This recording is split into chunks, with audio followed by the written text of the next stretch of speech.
Oke, kenapa saya suruh untuk ini latihan ulang semester? Karena sekali lagi saya sampaikan, untuk ulangan meeting itu sudah dekat ya, sudah dekat.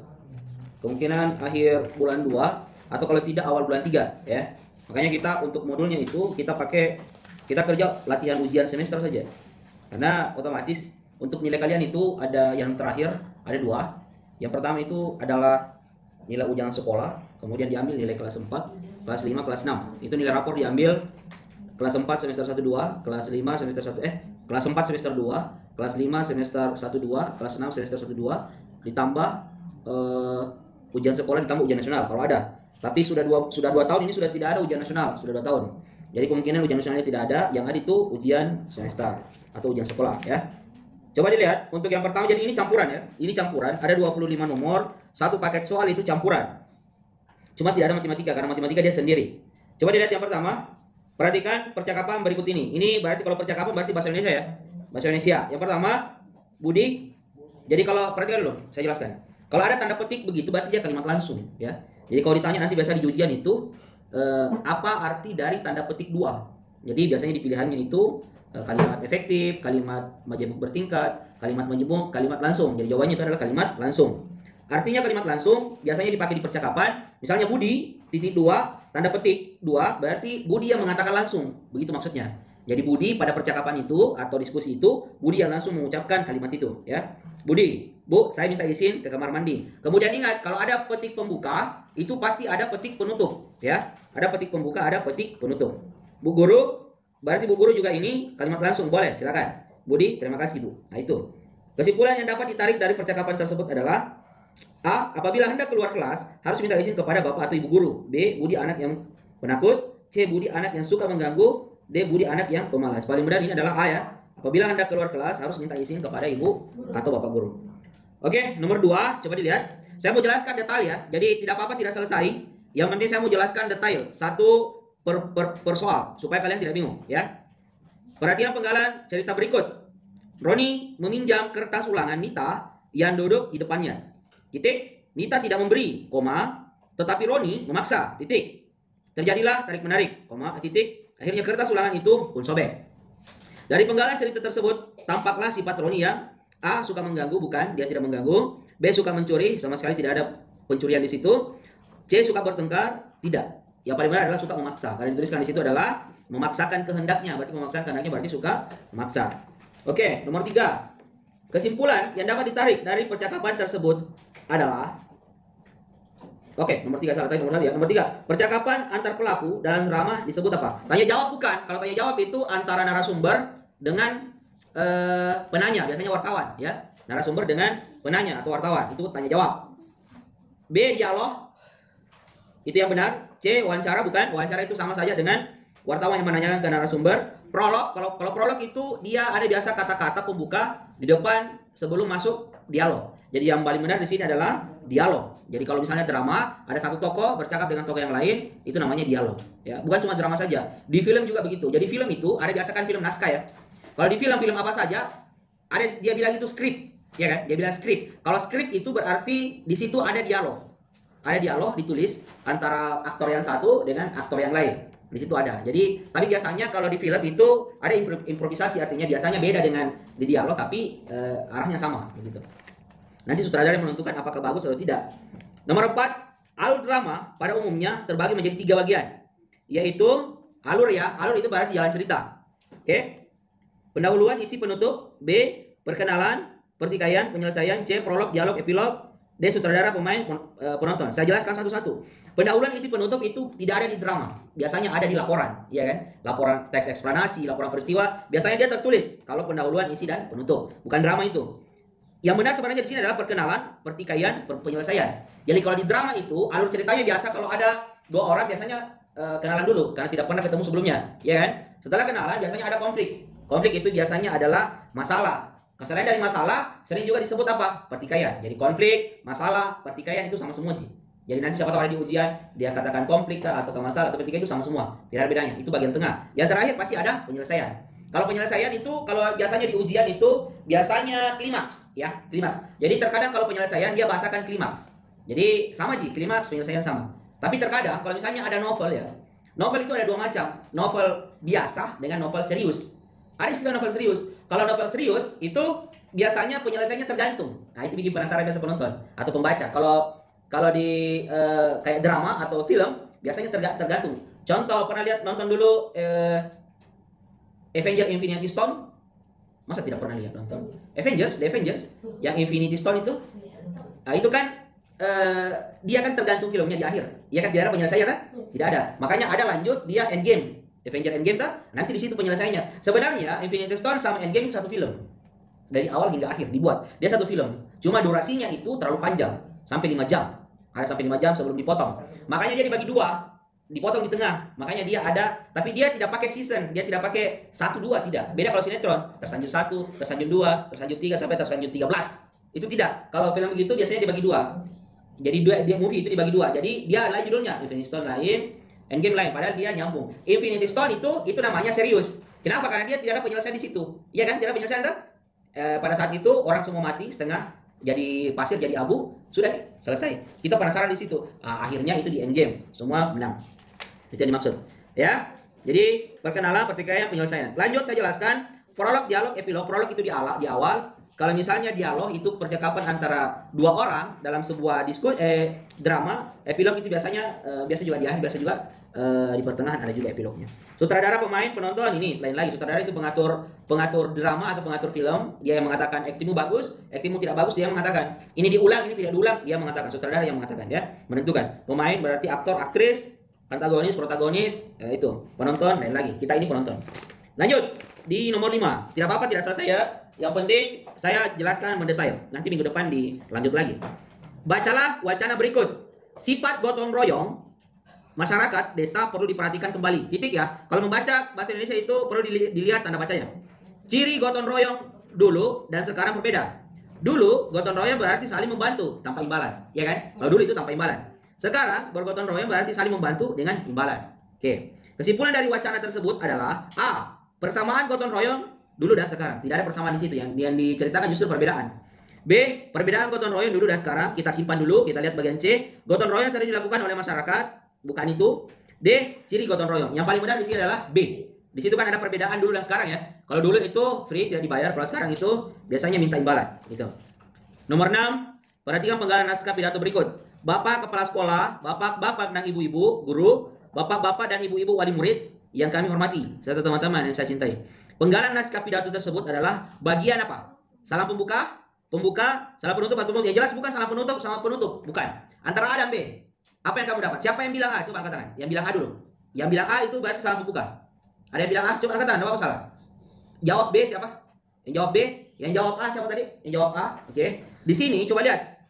Perhatikan dulu ya. Di sini itu yang paling benar itu adalah pembuka. Karena kenapa? Kalau salam pembuka itu assalamualaikum warahmatullahi wabarakatuh. Itu salam pembuka. Salam sejahtera. Itu kita semua itu salam pembuka. Ya. Selamat pagi itu salam pembuka. Kalau pembuka berarti ini yang dimaksud. Bapak-bapak, ibu-ibu yang kami hormati itu pembuka, ya. Oke, kita lanjut ke 7. Karena ketakutan, anak itu mengambil langkah 1000. Nah, ini. Ungkapan langkah 1000 berarti lari beribu-ribu, bukan itu ya. Langkah 1000 itu berarti makna kiasan, ya. Makna kiasan. Makna kiasan berarti bukan makna yang sebenarnya, ya kan? Biasanya kan kalau makna yang sebenarnya itu langkah 1000 berarti 1000 kali melangkah. Itu. Tapi bukan itu yang dimaksud, diperhatikan dulu. Saya minta tolong diperhatikan dulu ya. Ini demi kalian juga. Kalau langkah 1000 itu kalau makna aslinya berarti 1000 kali melangkah. Tapi di sini yang dimaksud adalah makna kiasan. Jadi kalau di situ langkah 1000, lari beribu-ribu bukan, lari secara santai bukan juga, berlari-lari bukan. Kalau langkah 1000 itu berlari, ya. Jadi makna kiasannya itu berlari. Jadi kalau dia bilang ambil langkah 1000 berarti lari dari tempat itu. Gitu ya. Itu makna kiasan, ya. 8. Perhatikan kutipan naskah pidato berikut. Coba dilihat. Demikian sambutan saya selaku ketua panitia. Saya mohon maaf jika ada kata-kata yang kurang berkenan di hati para hadirin. Kutipan tersebut merupakan uraian pidato pada bagian apa? Penutup, betul. Bukan salam penutup. Jangan dikasih lagi salam penutup ya. Kalau salam penutup itu assalamualaikum warahmatullahi wabarakatuh. Atau selamat pagi, salam sejahtera. Itu salam penutup. Jadi yang paling benar adalah penutup. Ya, penutup ya. Lanjut. Nomor 9. Perhatikan petikan cerita berikut. Belajar bersama itu bagus, tetapi Diam dan kawan Dian bersendagurau dengan saling mencubit, memukul. Walaupun cuma main-main itu tidak elok, cucuku. Oh berarti yang bicara ini adalah neneknya atau kakaknya. Kata nenek kepada cucunya, Cuplikan cerita tersebut menunjukkan bahwa sifat nenek itu adalah apa? Cerewet bukan, pemarah bukan, dia tidak marah, penuh perhatian betul. Ya mudah tersinggung bukan juga, jadi penuh perhatian. Artinya neneknya ini memberikan memberikan wejangan atau nasihat kepada cucunya bahwa kalau gurumu sedang menjelaskan atau sedang belajar, jangan bicara, jangan bersenda gurau atau jangan bercanda karena itu tidak elok ya. Artinya tidak elok itu berarti tidak bagus. Sama ini yang biasa saya sampaikan ke kalian. Kalau sementara belajar, ya mainnya dikurangi dulu, ketawanya dikurangi dulu. Ya nanti selesai baru bisa main lagi. Kali ini cuma berapa? Cuma 1,5 jam, tidak sampai, kurang 15 menit. Ya. Jadi saya minta konsentrasinya sedikit. Kita lanjut di nomor 10 ya. Dua kawan kalian berkelahi di sekolah. Yang pertama kali kalian lakukan adalah A. Keduanya disuruh bermaafan. Jangan dulu. Kalau sementara berkelahi disuruh bermaafan tidak. Melapor kepada polisi, jangan dulu, ini kan sekolah, masa langsung polisi. Harus ke kepala sekolah atau guru dulu. Dibiarkan saja. Nah, ini lebih parah, cuek. Ada juga orang begini, ya, dia tidak mau pusing. Dia lihat orang berkelahi saja, bukan urusan saya. Tidak boleh disalahkan juga, karena mungkin sifatnya begitu, dia cuek. Ya, jadi bukan urusan dia tidak mau cari masalah. Keduanya dilerai. Jadi sebenarnya kalau secara umum yang paling benar itu adalah dilerai, yang paling benar. Setelah dilerai baru disuruh bermaafan. Tapi kalau misalnya kamu sudah lerai, kamu juga ikut dipukul, ya tinggalkan saja. Atau jangan juga kamu melerai, orang berkelahi kamu melerai, ikut dipukul, ikut juga saling memukul di situ. Bukan begitu, tinggalkan saja ya. Oke, sudah dikerja nomor 11? Ya. Oke, kita lanjut sedikit ya. CCTV sedang titik-titik liputan 6 sore. Kata yang tepat untuk mengisi titik kalimat tersebut adalah menyiarkan. Bukan CCTV ya, SCTV. SCTV sedang menyiarkan liputan 6 sore. Ya, menyiarkan. Menampilkan bukan? Dengar dulu. Kalau menampilkan itu biasanya pertunjukan ya. Kita tampilkan. Nah, itu pertunjukan. Menyajikan itu berarti pemateri. Biasanya seperti saya ya. Tapi yang paling cocok itu kalau makanan disajikan, ya kan? Biasanya makanan disajikan itu lebih cocok. Tapi biasanya juga materi itu disajikan juga kalau bahasa kiasannya. Kemudian menyebarluaskan, bukan itu, ya. 12. Penulisan nomor surat yang benar adalah, coba dilihat dulu. Kita nomor 1, nomor titik 03 garis miring M garis miring SMG garis miring 2 2007. Oh, berarti di sini perbedaannya cuma titik, koma, 1.2 sama titik koma. Yang benar di sini adalah titik 2 ya. Titik 2. Jadi kalau titik salah, koma juga salah.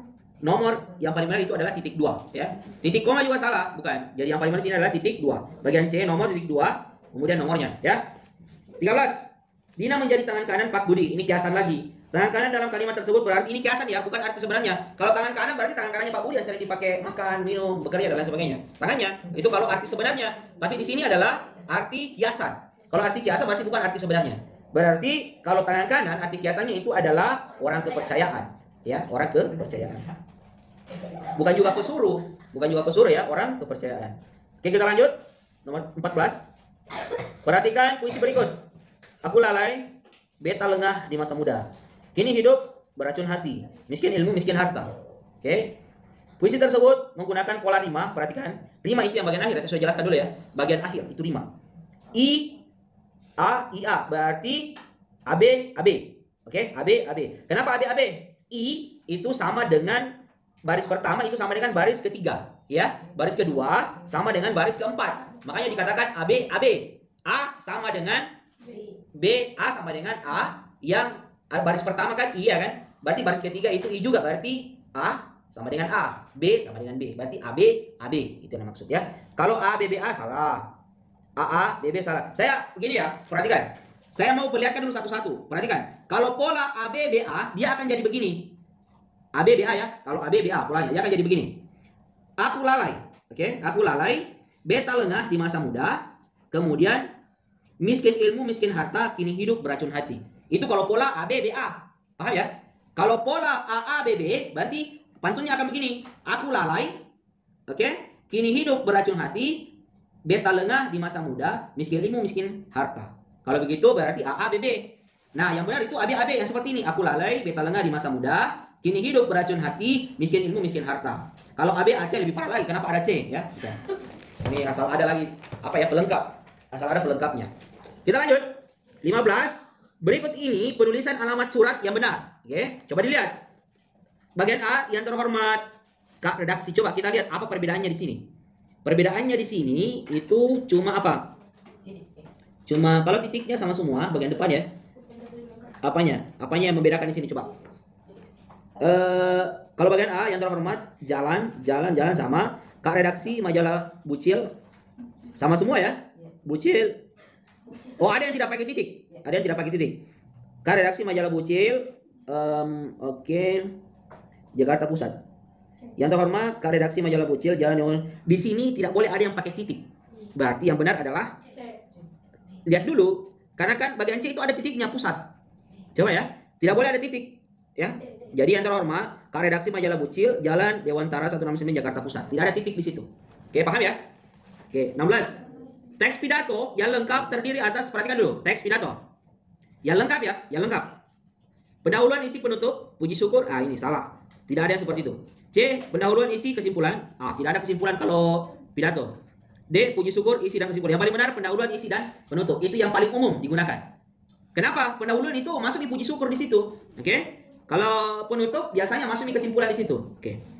Lanjut 17. Sungguh tak pantas rasanya berpangku tangan melihat ayah selalu bekerja keras. Ini kiasan lagi ya. Makna kiasan. Kalau berpangku tangan ya sebenarnya bagaimana? Begini toh. Tangannya dipangku begini. Itu yang sebenarnya. Tapi bukan itu yang dimaksud, ya. Ini maksud di sini adalah kalau berpangku tangan itu berarti apa? Apa? Bermalas-malasan, betul. Oke. Itu yang paling benar. 18. Budi bahasa seseorang, budi bahasa bukan nama orang ini ya, budi bahasa itu lanjut. Budi bahasa seseorang menunjukkan derajat atau keturunan orang lain. Oke. Peribahasa untuk menyatakan hal itu adalah apa itu? Di mana bumi dipijak, di situ langit dijunjung. Bahasa menunjukkan bangsa. Bagai duri dalam daging bersatu kita. Oh ya, yang paling benar adalah B, bahasa. Oke. 19. Ani mengisi formulir pendaftaran lomba lukis anak. Formulir adalah apa itu? Betul, lembar isian ya. Surat bukan, kertas surat bukan, surat keterangan bukan. Kalau formulir itu berarti ada titik-titiknya toh. Titik-titiknya yang kita harus isi. Makanya dikatakan lembaran isian. 20. Budi rajin pergi ke perpustakaan. Ia sangat suka membaca buku-buku, majalah maupun surat kabar. Kadang-kadang ia sampai lupa waktu. Maka tidak heran Budi sering mendapat julukan apa? Oke, betul. Kutu buku. Bintang kelas bukan, menimba ilmu bukan, juara kelas bukan. Kutu buku. Kalau ini kutu buku makna kiasan lagi. Kalau makna yang sebenarnya ya kutu. Di dalam tengah-tengah buku ada biasa kutu di situ. Itu. Tapi makna kiasannya adalah orang yang sering membaca buku. Karena kutu buku itu kan di buku terus. Biar dikasih begini tidak mau keluar. Nah itu. Makanya dikasih makna kiasan begitu. Oke, lanjut ya. Kita lanjut, saya selesaikan. 21. Perhatikan kutipan cerita berikut. Lebay Malang mempunyai 2 orang sahabat, yaitu seorang kaya dan seorang yang miskin. Mereka bertiga kompak dalam segala hal walaupun tinggal berjauhan. Dari kutipan cerita tersebut dapat diketahui bahwa sifat lebay adalah bersahabat dengan siapa saja. Oke, bagus ya. 22. Ibu sedang sibuk menyiapkan makan malam. Kalimat untuk mengatakan penawaran. Ini berdasarkan hal tersebut adalah maksudnya kita mau membantu ya. Kita mau membantu. Bukan ibu yang menawarkan makan malam ke kita. Oke.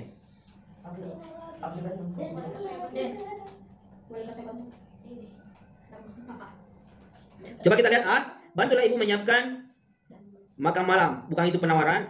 Apa yang dapat saya bantu, Bu? Bukan penawaran, itu pertanyaan ya. Mari saya bantu menyiapkan makan malam, Bu. Bolehkah saya bantu, Bu? Itu menawarkan ya. Menawarkan diri. Apakah boleh saya membantu ibu? Itu menawarkan diri kita untuk membantu. Gitu.